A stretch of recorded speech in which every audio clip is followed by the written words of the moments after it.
உக்ரைனுக்கு அமெரிக்கா உதவி பண்றதை நிறுத்திடுச்சு. இதனால என்ன இம்பாக்ட் ஏற்படும்னா, உக்ரைன் போர் இப்போ ரொம்பவுமே மோசமான நிலைக்கு தள்ளப்படுது. இதுக்கு ட்ரம்ப் காரணமா இல்ல உலக அரசியல் காரணமா, இதை பத்தி தான் இந்த வீடியோல பார்க்க போறோம். இது என்னன்னு தெரிஞ்சுக்கிறதுக்கு முன்னாடி நீங்க இன்னும் நம்ம சேனலை சப்ஸ்கிரைப் பண்ணாம பார்த்துட்டு இருக்கீங்கன்னா சப்ஸ்கிரைப் பண்ணிக்கோங்க. நீங்க நினைக்கலாம், அமெரிக்கா ஏன் இவ்வளவு நாளா உக்ரைனுக்கு உதவி செஞ்சுட்டு இருந்துச்சு? இதுக்கு ஒரே ஒரு முக்கியமான காரணம் தான் இருக்கு.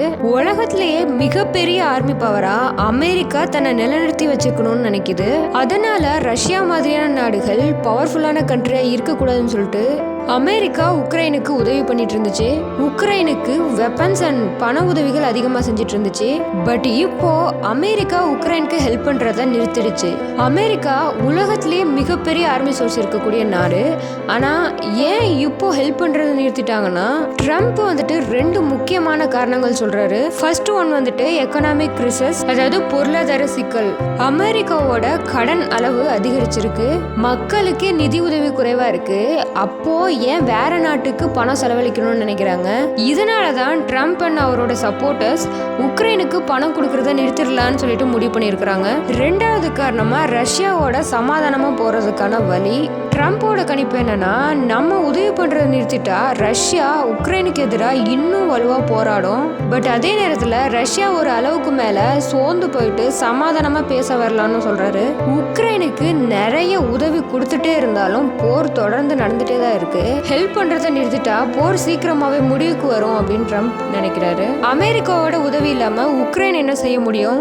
அமெரிக்கா உதவி பண்றதை நிறுத்தின பிறகு உக்ரைன் மிகப்பெரிய சவால்களை சந்திக்க வேண்டியிருக்கு.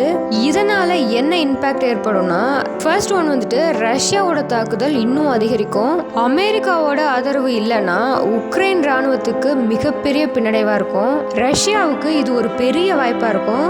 ஏற்கனவே போர்ல ஆதிக்கம் செலுத்துற ரஷ்யா இந்த போர் ரொம்ப நாளாவே இழுத்துட்டே போயிட்டு இருக்கு அப்படிங்கிற ஒரு எண்ணமும் இருக்கு.